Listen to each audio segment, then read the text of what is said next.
तो सुख समृद्ध विज्ञान चैनल के सुधी दर्शकों, सादर अभिनंदन है आपका इस चैनल में।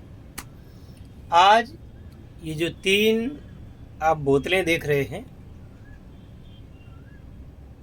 इन बोतलों में देसी गाय का शुद्ध देसी घी है। यह घी राजस्थान से हमारे एक शिष्य हैं, उन्होंने भेजा है।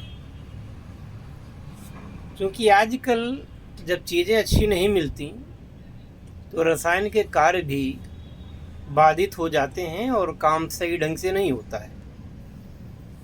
तो ये घी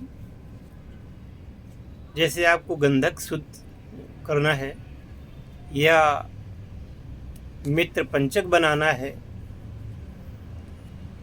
या और भी काम होते हैं, गंधक शोधित करने के बाद गंधक वेधक बनानी होती है। बिना गंधक को वेधक बनाए आपका कार्य नहीं हो सकता।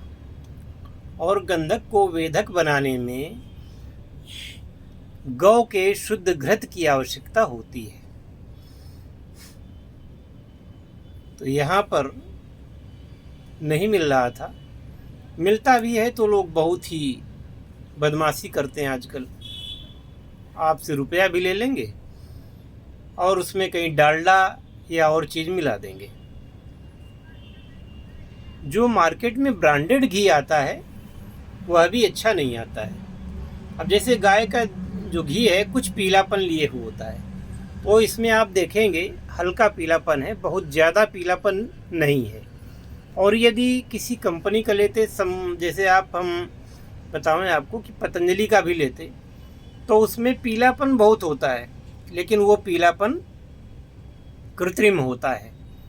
ये लोग बड़ी बड़ी बातें करते हैं, बड़े दावे करते हैं, पर उसमें पीलापन लाने के लिए कुछ न कुछ कलर मिला देते हैं। और ये भी ज़रूरी नहीं है कि गाय का ही हो।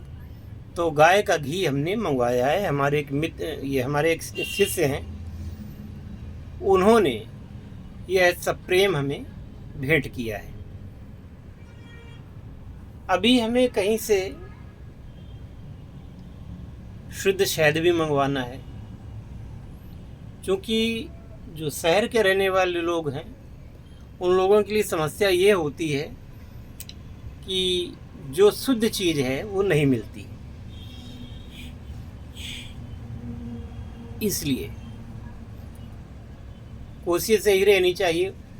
अब जैसे किसी भी अच्छी कंपनी का आप शहद लें, वो भी बहुत अच्छा नहीं होता है। और जब आप देखिए, खाने के लिए तो आप कहीं भी कैसे भी खा लेंगे, पूजा के लिए यूज कर लेंगे, दीपक जला लेंगे, लेकिन जब कीमिया में आप प्रयोग करेंगे तो आपको एकदम शुद्ध चीज़ चाहिए। अगर शुद्ध चीज़ नहीं है तो वो कीमिया फेल हो जाएगी आपकी। तो चूँकि अब चलो कीमिया में तो जो प्रयोग हैं वो तो करते ही हैं। वो तो हमने वीडियो बना रखा है कि गाय के दूध से 25 बार आपको पारे को, इसको गंधक को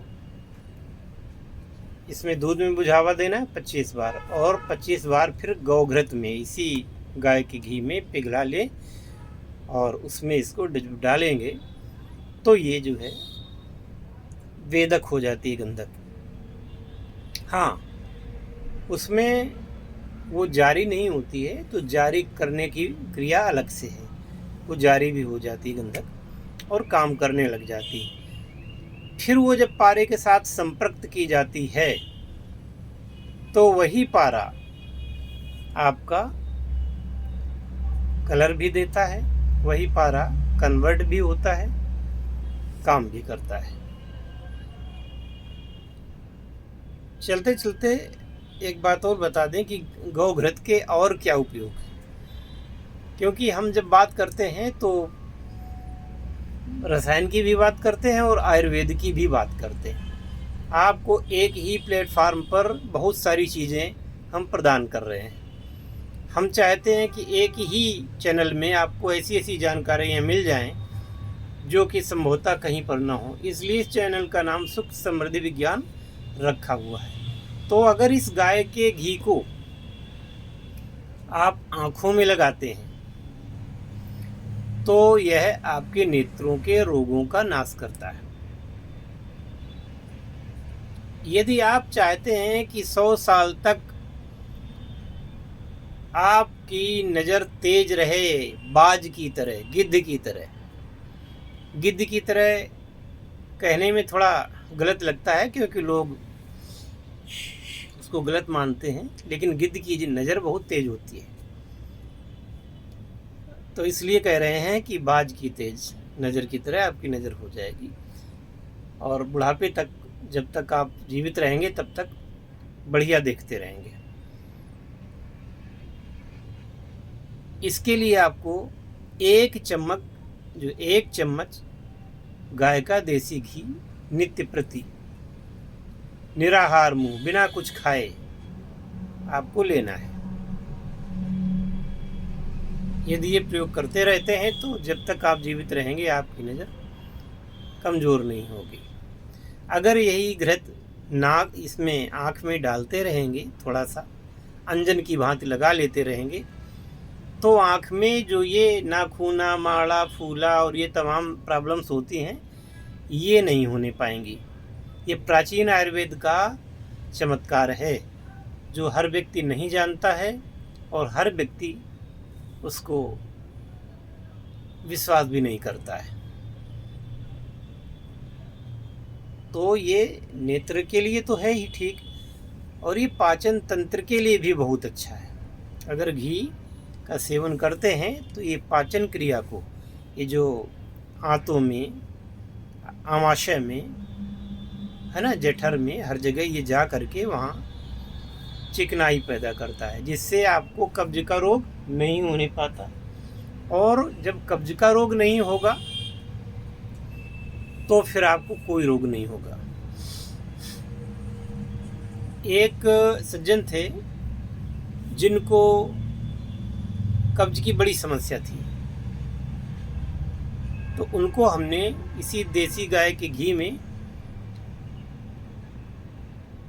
छोटी वाली हरड़ का चूर्ण लिया था और उसमें सेंधा नमक पीस करके डाला था। तो इसका हमने उनको अवलेह बना करके दिया था, यानी कि गाय के घी में सेंधा नमक और हरड़ का चूर्ण। ये बात हो गई कम से कम 30 साल पुरानी, तब दिया था।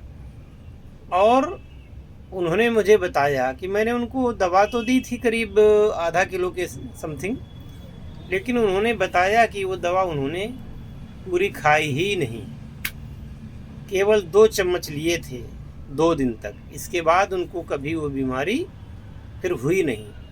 तो हमने उनसे कहा कि ये दवा आप वापस कर दें, तो उन्होंने कहा दवा वापस नहीं करूँगा, ये दवा जो है ये मेरे पास रखी रहेगी और जब ज़रूरत पड़ेगी तब इसका उपयोग करेंगे। अब चूँकि ऐसे अवलोहों की इनकी एक्सपायरी डेट तो होती नहीं है आयुर्वेदिक की, हालांकि आज का चलन चल गया है कि हर दवा में एक्सपायरी डेट लिखते हैं, लेकिन ये ठीक नहीं है।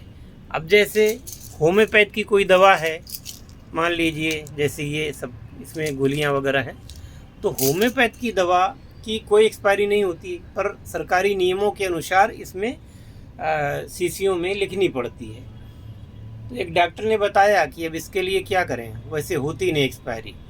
जैसे आसो अरिष्ट जो होते हैं, जितने भी आसो अरिष्ट हैं, ये जितने ज़्यादा दिन के हो जाएं उतना ही ज़्यादा ये कारगर हो जाते हैं।